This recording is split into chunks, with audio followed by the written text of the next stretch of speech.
equal fluorine আৰু ই fluorine basically মেলি ই fluorine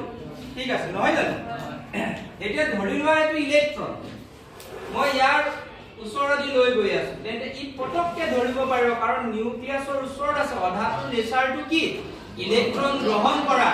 এতিয়া ইয়াৰ পৰা নিউক্লিয়াছৰ ব্যৱধান বাঢ়ি গৈছে নহয়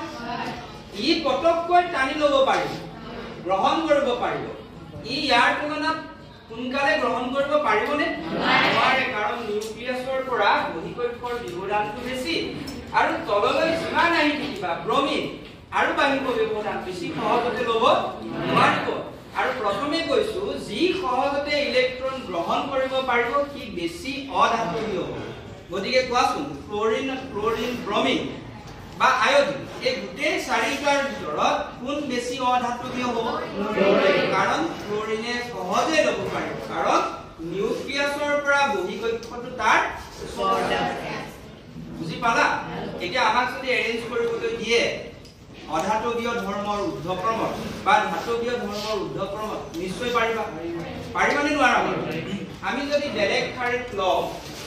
নাইট্ৰজেন আৰু ফসফৰাছ এই দুটাৰ ভিতৰত কোৱাচোন কোন বেছি অধাতৱীয় হ'ব নাইট্ৰজেন কাৰণ নাইট্ৰজেনৰ বহিকক্ষৰটো নিউক্লিয়াছৰ পৰা ওচৰত তাতকৈ ওচৰত ফসফৰাছ বুজি ভাল পালানে ঠিক আছে বহা বুজোৱা